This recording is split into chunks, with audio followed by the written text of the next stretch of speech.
येन तस्मै श्री गुरवे नमः।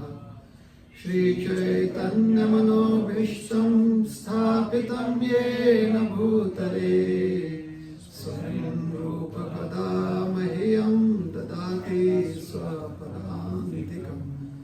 नमो विष्णुपादाय कृष्णप्रेष्ठाय भूतले श्रीमते भक्तिवेदान्त स्वामीति नामिने।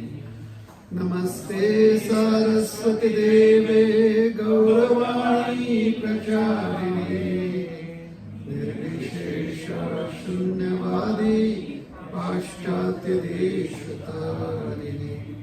वाञ्छाकल्पतरुभ्यश्च कृपा सिन्धुभ्यैव च पतितानां पावनेभ्यो वैष्णवेभ्यो नमो नमः।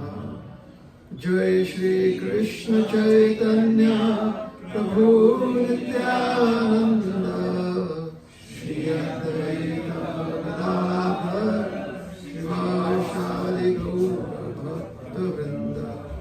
हरे कृष्णा कृष्णा कृष्णा हरे हरे, हरे Ram Ram Ram Hare Hare.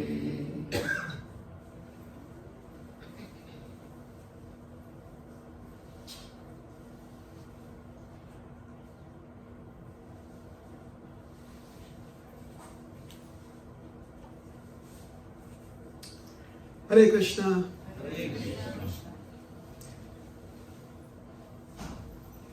So every day in our life,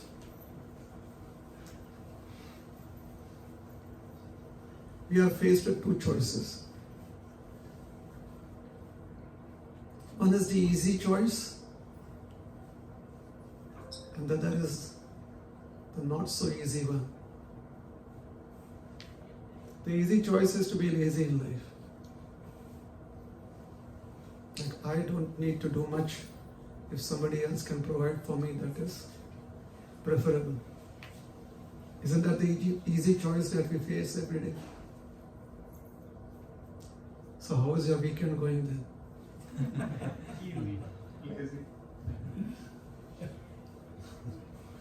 Yes? And the other choice is the not so easy one, where you know that you have to be industrious, you know that you have to work.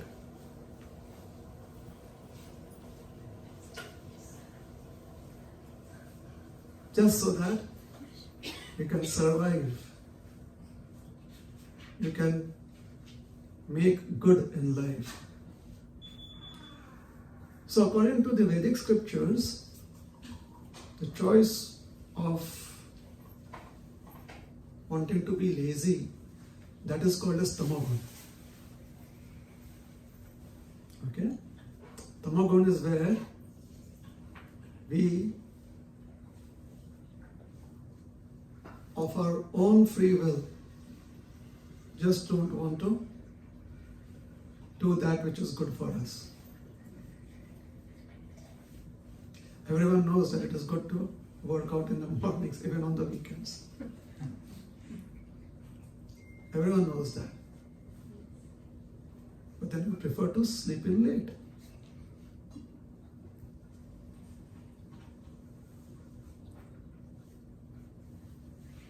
So tamagun. Of the other choice, the choice where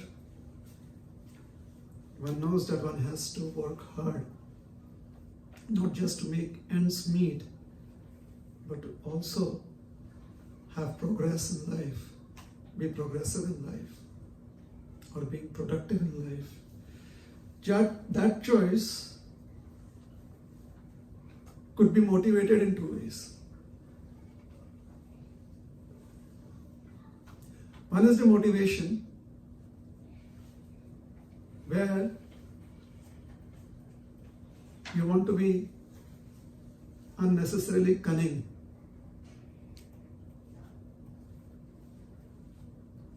What basically that means is that you want to work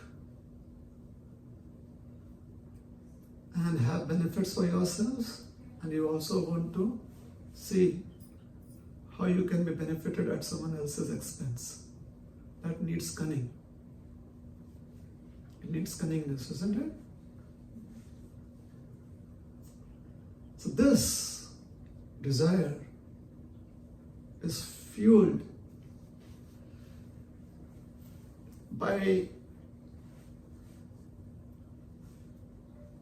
the feeling of wanting more and never being satisfied with what one has. You just need to have more and more and more. Such a philosophy of life, or such an outlook in life, according to the Vedic scriptures, is considered to be conditioned by the mode of passion, Rajagun. Rajagun is where one can afford to be cunning at another's expense. Correct? So when was the last time you were at an interview?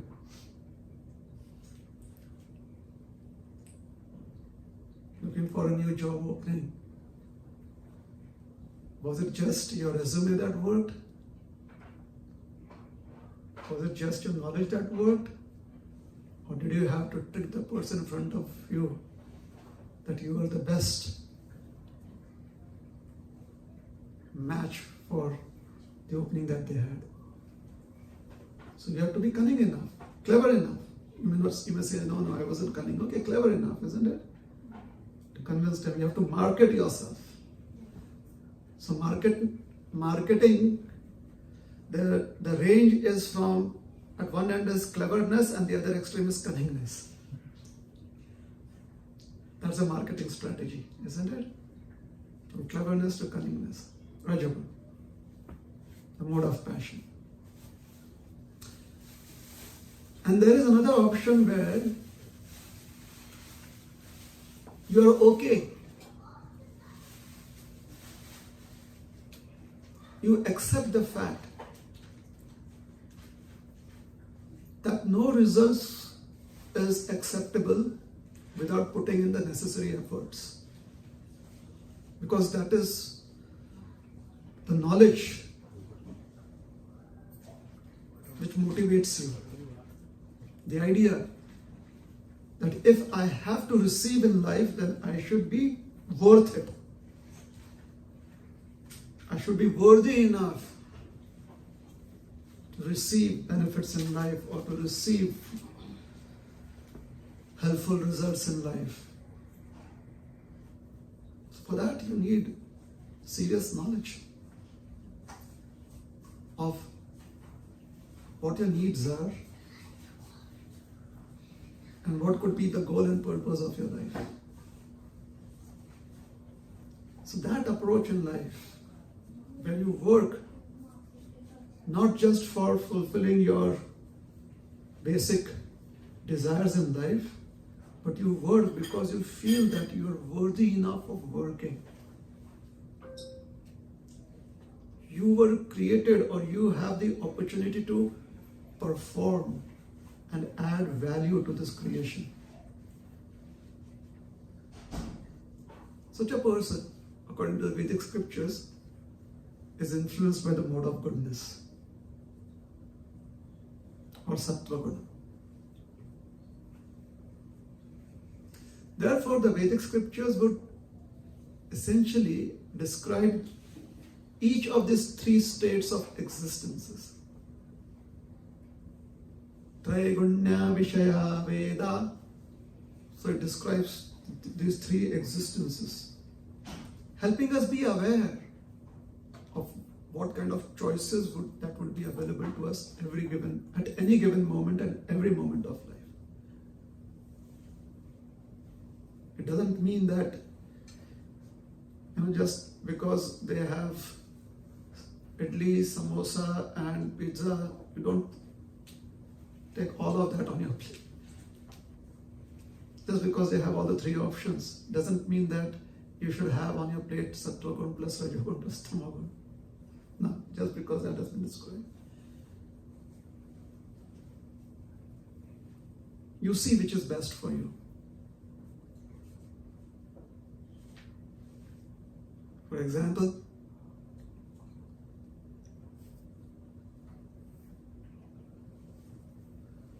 if the amount of work that you have to be putting in needs you to really want to achieve the goal. For example, like you really need to be very, very competitive. So you just considering the fact that how worthy you are will not work. You also have to be a little clever.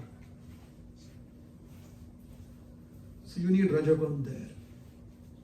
But Rajagun is a secondary application. It is of secondary use to your innate nature of just wanting to be satisfied with your hard work being put in. So essentially you know that you're worthy of that position, and if there were no one else available, then yes, that is all you would do. You just say, like somebody walks up to your door and says, yeah, I could do your plumbing work, and you just give that person the job, and he says, sure, I'll come tomorrow. Person comes in. So there's not much competition, and the person is really, really honest, then they do their work well. A lot of people do like that. But when there's competition, then the plumbers, they have to give you some special deals, isn't it? Like in the pandemic, bidding was very, very helpful. But now, we don't need to be in that mode of passion. There's sufficient inventory. So if you're capable enough of buying a particular real estate property, piece of real estate, you can be in the mode of goodness. You can take your time. You need not be anxious. Post-pandemic, there was anxiety. People had sufficient money, but real estate was just flying off. You go in to see a property and put in the down payment, the next day it's not available for you because somebody else has bid on it. So there you have to be competitive. And if you want to take rest, forget Sattva-gun, forget Raja-gun, let Tamo-gun in. Because if you allow Sattva-gun to come in, then you'll be sleepwalking. So you need to rest properly. So that is where Tamo-gun is needed. Yes?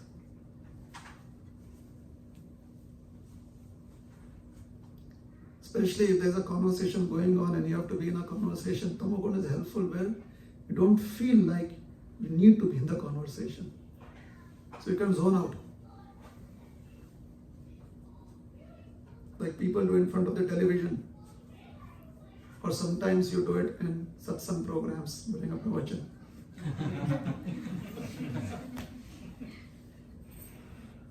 One can afford to be in Tamo-gun.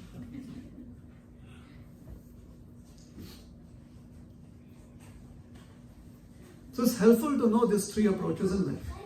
Why? Because then we realize that a free will in making choices could have essentially these three flavors. There could be a combination, or there could be permutation and combinations of these three flavors. But there are three flavors. And one chooses what is best for one right now, for the coming 10 years, and hopefully for one's entire lifetime.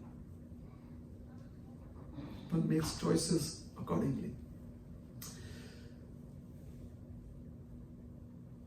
Now, another important aspect of being alive is self-love. Having a lot of respect for one's own existence. You've heard of self-love? Yes? Like every day you can tell yourself, I can do it. I am good. I am an achiever.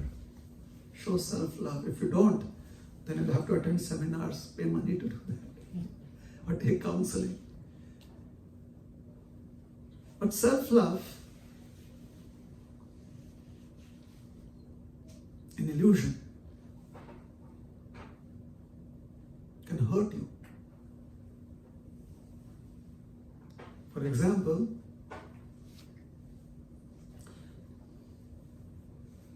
if you're on the roof of your house, the terrace, not the roof, the terrace of your house, or the roof of the flat roof, if you have access to it, if you're there, you can spread your arms like that and feel as if you're the king of the universe or the queen of the universe. I am the master. It's perfectly all right. You can do that. That can be some expression of self-love. It's your property. But don't try doing that on the train tracks in front of a running train. Even if you own the train tracks, don't do it. Even if you own the locomotive, please don't do it. Make sense?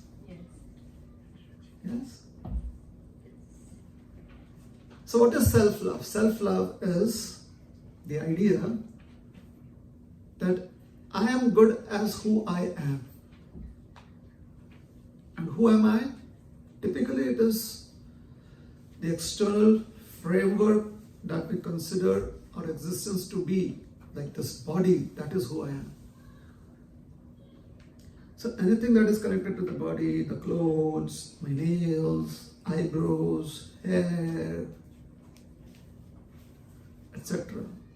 Anything that is an extension of my body, that my house, my car, an extension of my body. You know, we are sitting here. How many of you have your cars parked outside? Good. So you have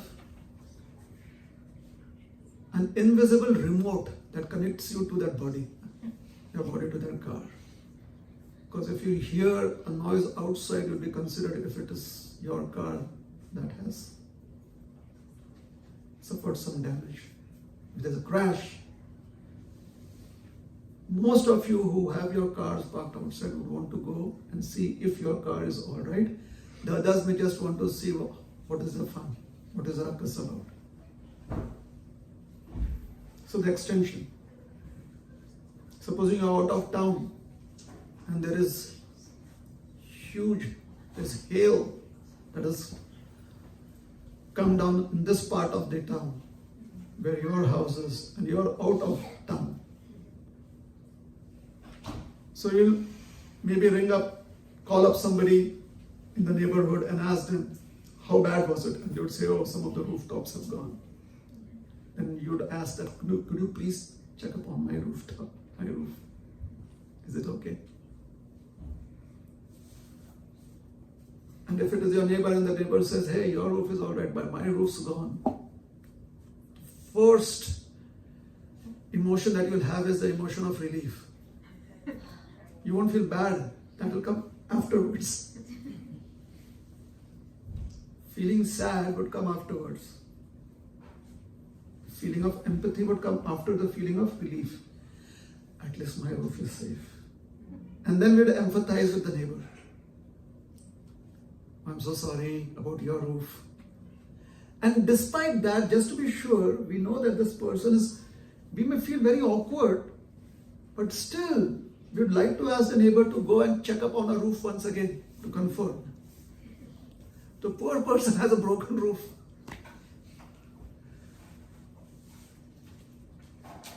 So this attachment to the body is self-love and illusion. Why is that? Because the body is simply an instrument. When you're awake, the body helps you be active.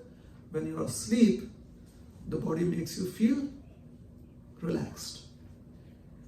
That's it. If the body were active while you're asleep, then after waking up from sleep, you'll feel, I still feel so tired. Practically Practically, there are just two functions for the body. When you're awake, it helps you be active, and when you're asleep, it helps you feel relaxed, rested, right? If an instrument only has these two functions, how is it that we identify ourselves so deeply with that instrument? The reason is we connect life to how the instrument is alive. We think that life means the body being alive. No. Life is the spirit soul which never dies. So life is eternal. The body simply reflects life energy, when the living force is within the body.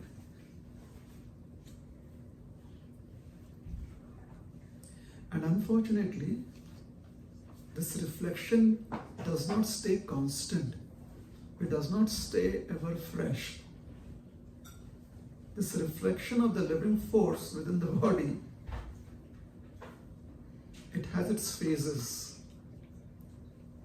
And typically, these phases are unidirectional. They only go in one direction. And that is destruction.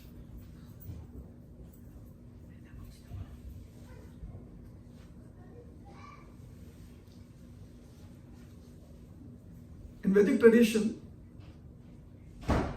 every solar year, one gets a chance to celebrate one's Janma Tithi. Alright? It's like how your bank every year gives you, or maybe some financial institution on every year, like New Year or some special day, gives you a bonus. So in Vedic tradition, there is the idea of Janma Tithi. The difference between celebration of Janma Tithi and birthdays is, birthdays you celebrate how old you are, not how young you are.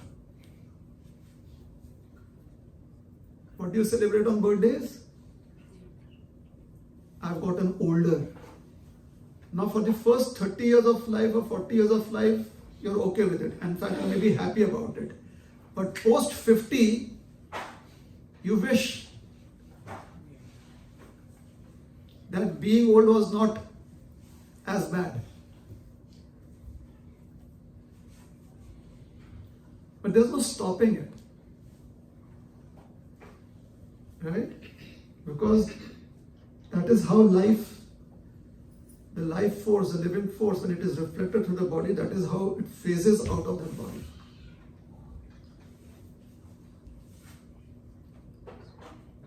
So there is birth, childhood, youth, middle age, old age, and finally death. And then there is a continuation of that cycle once again. Kaumaram yauvadam jara tatha dehantara. So Bhagavad Gita describes these four phases. Kaumara, childhood, because it does not say birth. It simply says Dehi. Bhagavad Gita says birth means, Janma means accepting a material body. So Dehi. Dehi means I have accepted a Deha, a body. So then the progression is Kaumara. You could say childhood or teenage years. Yauvana, youth, Jara, old age. Tatha Dehantara. And then you give up this body and transmigrate to another body.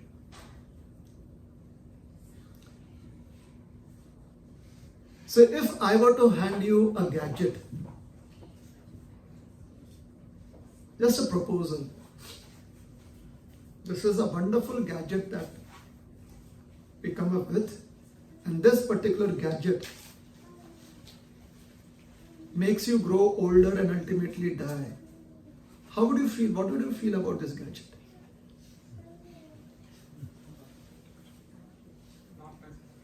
Are you sure?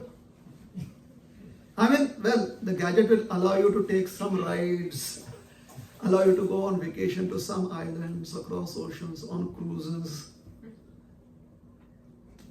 But the gadget is going to make you grow old and die. Would you be eager to accept such a gadget, or would you want something more in life? Would you just be fatalistic and say, hey, I don't have any other choice? Or would you try to use your intelligence to get something more in life?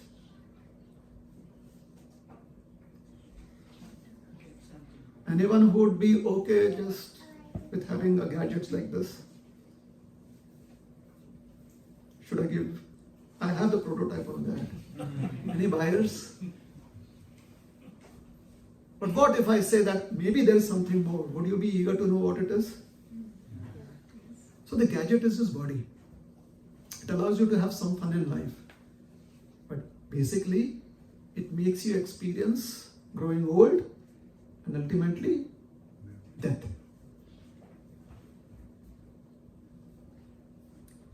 Hence, we should be eager enough to know if there is more to life.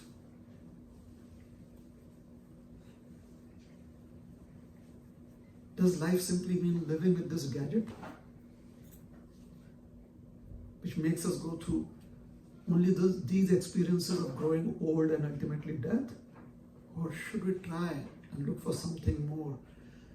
Is there the possibility of transcending it at a certain point of time? Should we at least have that hope or not?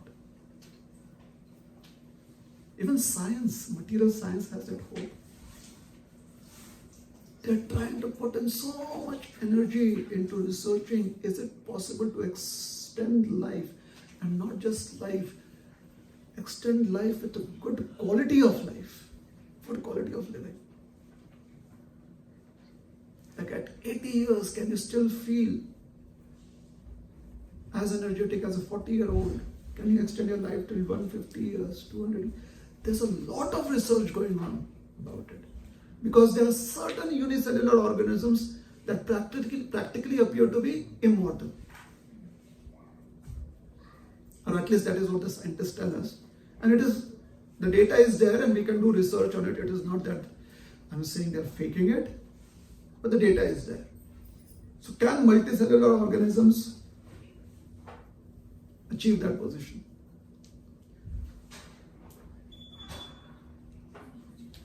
So the quest is there. So will that be successful? Will that be not? We don't know. However, what we definitely know is that the body is not we, the body is not me. The body is simply an instrument.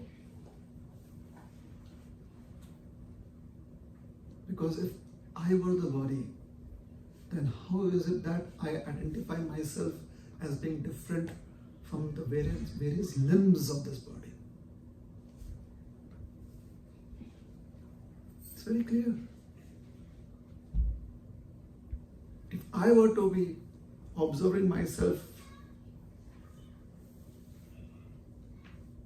in a comatose state, it's very clear that me as the observer is different than the body. The body limbs are really not functioning. Now, if you could observe ourselves while sleeping every day, it would be much more easier to have that realization. Because when we are asleep, we hardly know who we are, and others do not want to disturb us because they are like, hey, they are sleeping, don't disturb them. But actually they are saying, don't disturb the body. The body is sleeping. The body is at rest. So this quest has to be there. And the quest cannot be only 2 hours in the morning and half an hour in the evening. It cannot be only on weekends. It has to be there at any given moment in time.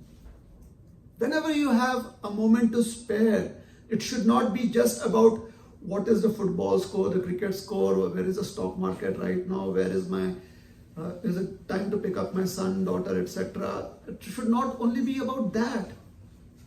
It should not be like, oh, I have some moment to spare right now, so what do I do? Maybe I should play some games on my phone. Those moments where we have time to spare, we should encourage ourselves to search for answers in our search for this truth, this quest that is there. Can I transcend this conditioning that I am in, through which this gadget known as the body is making me go through? Should I? Can I? And how? And just doing that makes philosophy so great. Anyone and everyone can do it. It's your innate curiosity that will help you see answers. For example, I always like to give this example. Those of you who heard me give this example, I would want you to please stay silent for, let others have a chance, all right? Favorite fruits. Some of you, can you name your favorite fruit? Not fruits, one of your favorite fruit. Mango, yes, lovely, mango. Anyone else? Any other fruit? Custard. Oh yes, custard apple. Sorry, custard apple. Anyone else? Dragon fruit, yes. Anyone else? Yes. One of my favorite fruits is mango and guava. Mango and guava. Yes, guava. Watermelon, strawberry. That's it. Banana. Pineapple. Blueberries. Sorry? Jackfruit. One of the most common fruits eaten almost regularly in any house would be an apple, but no one would say an apple. Common fruits in any household. I'm saying one of the most common because it's so easily available. Isn't it? It may not be your favorite, but then you go for it. Alright? Okay. Because, yeah, an apple. Let's take an apple. What we are saying is quest. That is the premise that we are looking at. Quest. Alright? An apple. If you have an apple, if you see an apple in the store, what would you want to do with that apple? Or if you have an apple at home, what would you do with that apple? Eat it. Anything else? Juice. Apple juice. Make juice and drink the juice. Anything else? Salad, yes. Yes. Apple pie. Apple pie. Great. Which one of us would think, why is the apple falling down? Even though we know that there is a principle behind it, still, when we look at the apple, do you think we're going to think about that principle? So our curiosity is only towards what to do with the apple in vis-a-vis our tongue. But just the apple. And I really, since the time I have heard of an apple falling down and someone looking at it and wondering why, I really hate that person. He could have just picked up the apple and eaten it up. And it would have saved us so much of classes for school. But then, you study, you use it, correct? So there have been people who have just had this thirst, this quest. They were so motivated, they came up with the concept of, oh, I'm not the body, I'm the soul. They came up with the concept of how you should practice yoga, where you connect with the super soul. That was the quest.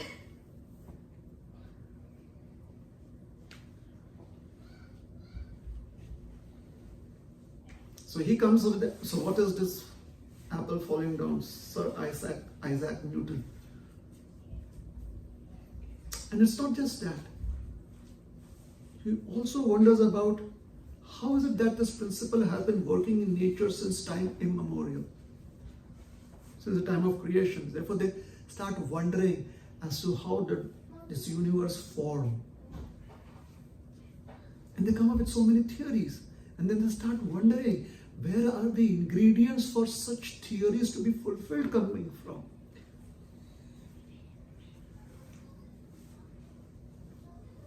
So when somebody asked a particular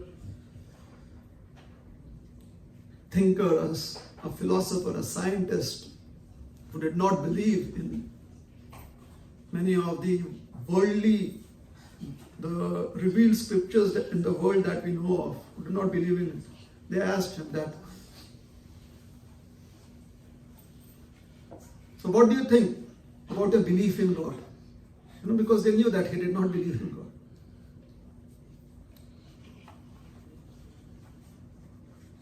So he said, I do not need to believe in God.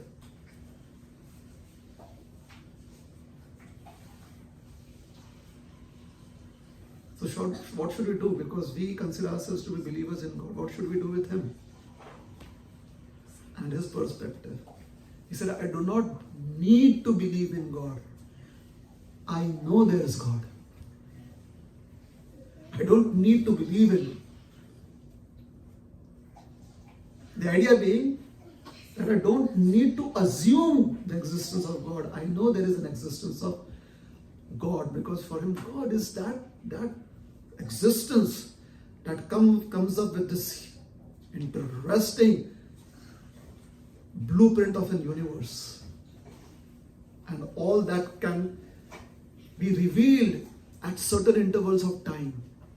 Call it eons, whatever time scale you want to give it. Someone has figured out what would happen in 2 years, 5 years, 200 years, 2000 years, 2 millennium, 2000 millennium. Seems like plan in action.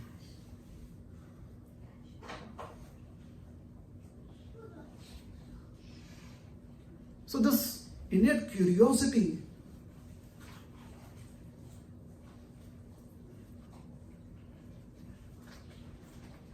we should be happy about it.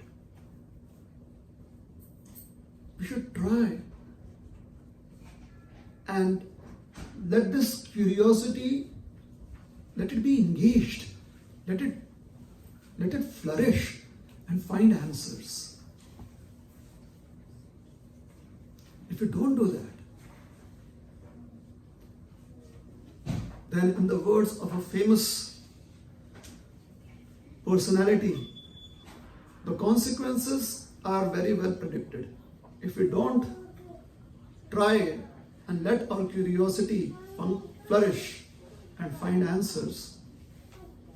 When I say answers, it cannot be borrowed experiences, it has to be personal experiences.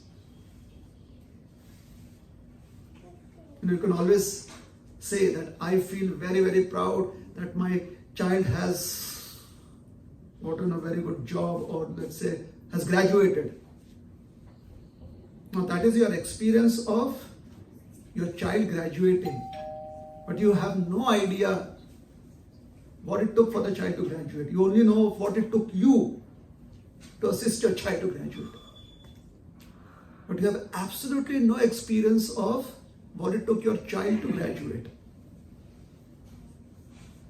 So actually, you are borrowing from the hard work of your child an experience, your own experience. That is called as a borrowed experience. So borrowing from someone else's realization of, oh, how devotional they are, how religious they are, is not what is your answer to life, your answer to this quest. It has to be your own personal experiences and answers.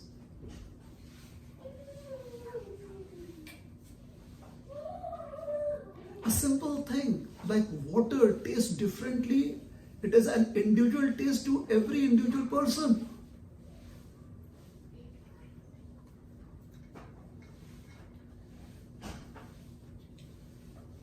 Like you may have sambar to eat. Everyone's taste of the same sambar is very, very different. It is individualistic. Therefore, your experience has to be very, very individualistic. It has to be your experience. And you have to find your answers. And if we don't do that, then what would be the consequences is very easily predicted.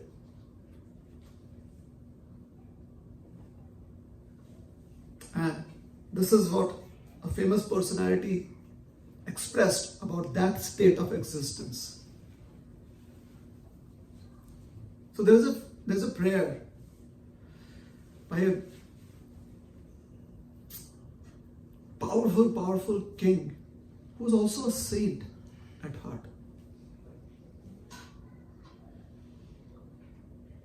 Very famous from ancient times. King of ancient times, of the land of India.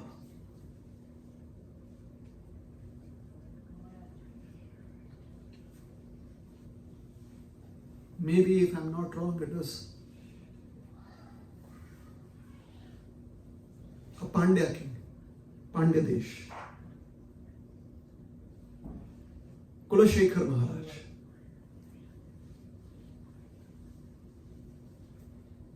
He expresses what would happen to each one of us. And that is a common destination each one of us is going to achieve if we do not have an alternate individual experience of reality.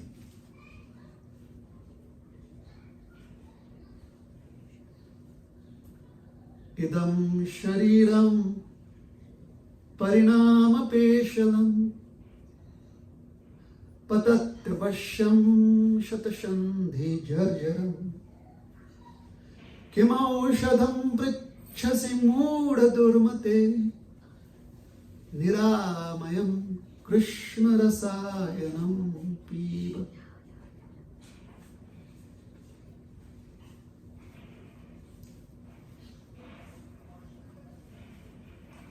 Was that melody all right? Was it a little soothing to hear? Yes? So then why don't we together recite it? All right? So I will recite it line by line, one line, and then you can respond in unison. Is that okay? So I'll take 2 words at a time, 2 to 3 words at a time, okay? Idam shariram parinama peshalam patatyavashyam shatasandhi jarjaram kimaushadham pritchasi mooda durmate niramayam krishna rasayanam piba. So idam shariram, this body that each one of has, parinama peshalam, the conclusion or the end result of this body is, and each and every limb of this body is, including the muscles, the bones, the fat, everything. Every single atom and molecule of this body, the parinam, the end result is patatyavashyam. It is going to be turned to dust. And before it gets turned to dust, Shat Sandhi Jarjaram. Every single joint in this body is going to creak and groan. Why? Because slowly it is turning to dust. Slowly it is losing its potency. Slowly it is losing its strength. However, we are smart. So we find ways and means to rejuvenate this body time and again. We try to fix this body. And the process of fixing up this body is known as accepting treatment with the use of medicines. Aushadhi. So Kulashekar Maharaj here is asking each one of us, King Aushadhi, what medicine are you going to use when your body is going through this process of deterioration? Would any medicine stop its deterioration? Like after 20 years of living life in a very, very clean city, do you think your lungs are as red and clean as they were at birth? No, no, no. Because your lungs filter out. What do they filter out? Very, very tiny contaminants that you inhale, which cannot be stopped even by your nostrils and the hairs in your nostrils. The lungs have to filter that out. So all those tiny pollutants, those contaminants, like microns in size, where are they going to accumulate in your lungs?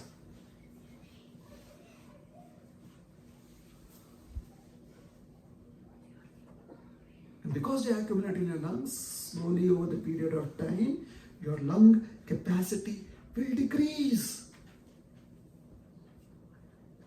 You will feel more tired over the period of years simply breathing in and out. So then you decide to expand your lung capacity, but can you stop breathing and can you stop taking in contaminants like very microscopic contaminants like dust, wood ash,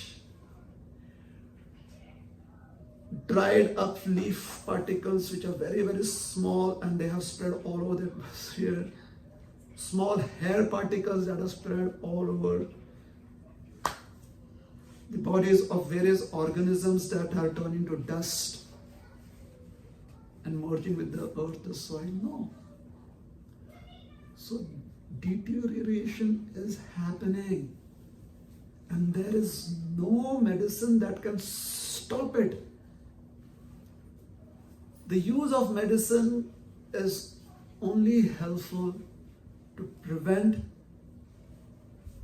gross, big problems. For example, if your lungs are slowly having deposits being settled there over 10s and 20 years, then when is the time you need medicine? If you have a severe infection of the lungs and the capacity reduces by 20-30%. Then you go to the doctor because you're coughing out phlegm, you're not able to sleep on your back, you have an itch in the throat because you have a cold and a cough. That is the only thing that medicine can help you cure, that cold and cough. It cannot help. And your lungs are not something that you can take out every day in your shower, clean it and put it back. Like what you do with your skin, you cannot do that. What you do with your hair, you cannot do it. And that happens to your liver, to your intestines, to your throat, your pharynx, your blood vessels. Biology is a very interesting subject if you look at it from the viewpoint of mortality. It shows you how seriously we are abusing our gadget.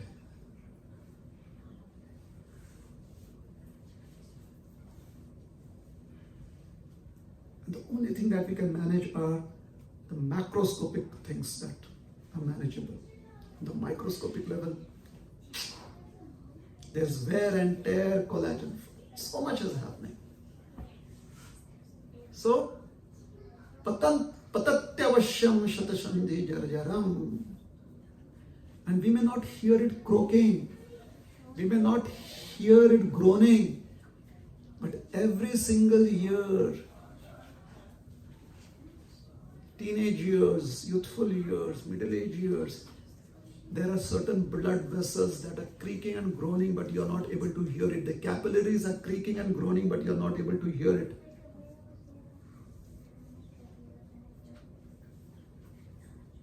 The body is trying. So for the first 30 years, the body tries to replenish it. But after 40 years, it gives up. Because if it starts replenishing too much before 40 years of life, then it could be harmful to you because it could be cancer. Unhealthy cells are being quickly kicked into the system. And after 40, it is slowly tiring. It has become tired now. So before 40, any cut would heal within 1 or 2 days, sharp cut, maximum 3 days. After 40, especially after 50, it could take anywhere between 5 days to a week. In your 60s and 70s, God help you. Stay away from sharp objects.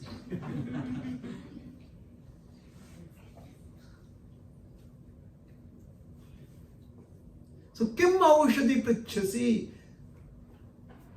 What is the medicine that you're looking out for? Because any medicine to help the body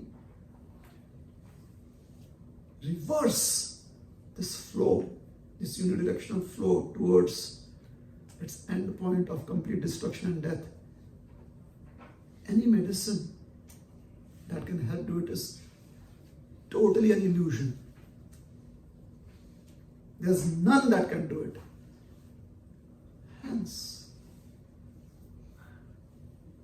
according to Vedic philosophy, we have, although we don't remember it now, like practically most of us may not remember what happened on 21st of August 2012. Do we remember? There is 31st of August, right? Yeah, there is. Okay, 31st of August to 8th of September 2013. Do we remember? No. Practically, there's a lot of our past we do not remember. So similarly, we may not remember how in another lifetime in the past, and not a parallel universe. This is not a parallel universe. This is a past that is gone. In another life in the past, we had the opportunity to realize that none of the medicines of this world can help you. And what could help you is simply one and only one line of treatment and only one aushadhi. And it is not an aushadhi, it is called as a rasayan. A rasayan is that which rejuvenates you. It brings you back to your original state of being. So, Niramayam Krishna Rasayanam Piva. We had an opportunity in our previous life to partake of this rasayan, to partake of this wonderful substance called as Krishna Rasayan, or the holy name of Krishna. Maybe we did not properly follow the dosage. Here we are. Now we have another opportunity to use it. And Kulashekar Maharaj is therefore asking us, are we going to be Mudha and Durmati? Are we going to be foolish and still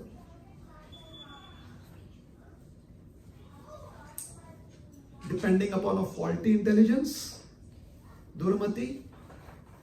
Or are we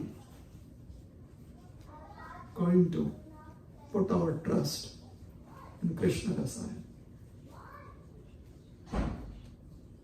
Niramayam Krishna Rasayana Piva. So alright, so this is the consequence that each one of us, whatever we consider existence to be, tall, small, old, young, dark, fair,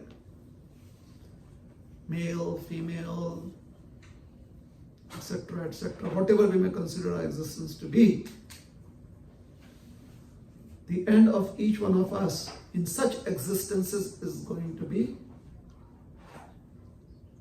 patatyavashya, destruction, and from the point of at the point of no return, destruction till that point. There's no return from that.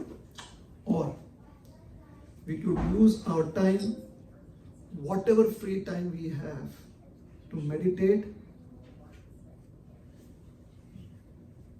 or to try and find answers about Krishna Rasaya. What does this Krishna Rasaya mean to me in my personal life?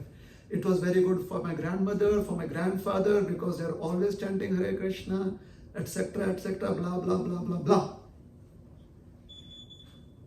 In our free time, we have to figure out what it means for me and how important is its meaning for me. And if we figure that out in our free time today and here on, then there is a possibility that we may take out more time from a busy time for it. There is a possibility that we could reschedule the rest of our time such that we can find more time for Krishna Rasaya or for the process of Krishna consciousness. Okay, this has been very, very serious for now. My God, even I feel so bored. So let's have some fun. Do you know which country on this planet Earth, through documentation, has the highest number of open defecation cases? You know what is open defecation?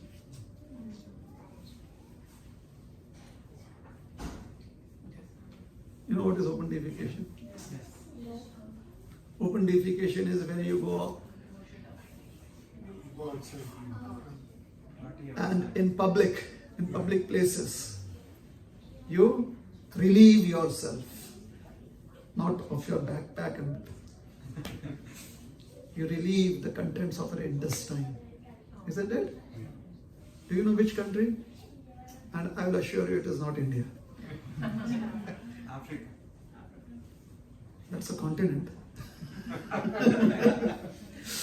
So it's huge.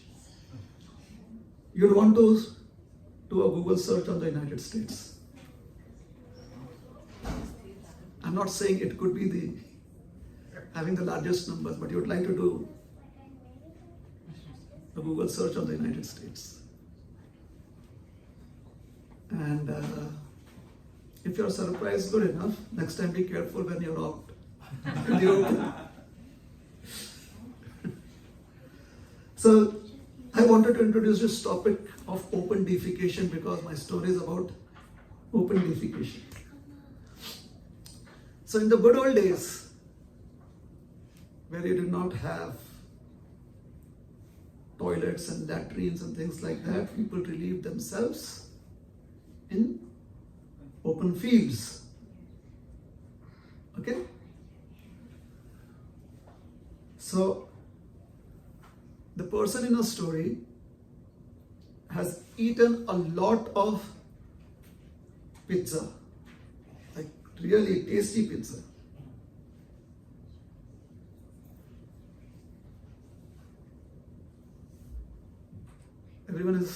Pizza is good for everyone. Everyone likes it. With lots of cheese in it. It's good? Okay. So he eats a lots of pizza, and the next morning, because it's been eaten the previous day, so the next morning you have to go and relieve yourself, right? So there has been a lot of spices in the pizza, so the product is, the end product the next day is smelling obnoxiously. Okay? Obnoxious smell. So the person does his bit, cannot flush it down, right? Because open field, you don't flush it down. So just turns his nose and says, oh my God, this is so bad. Pinches his nose and says, this is so bad. So he is the one who's defecated, and then he's feeling, doesn't like the odor. The pizza, or that's the stool that is there, that starts speaking back to him. He says, you think I am bad? You are bad. He says, what do you mean? And the stool says, till yesterday I was a nice pizza. Just by associating with you for an evening, just see what has happened to me.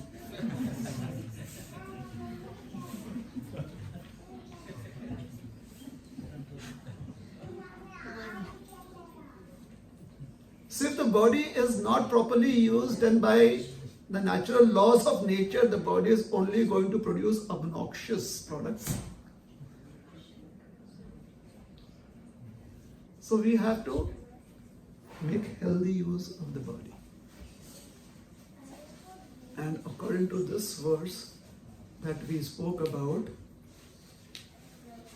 the best healthy use for the body is to find a way to be immersed in Krishna Rasayan, to be immersed in Krishna consciousness, to be immersed in the holy names of Krishna, as and when you consciously decide to give time to it.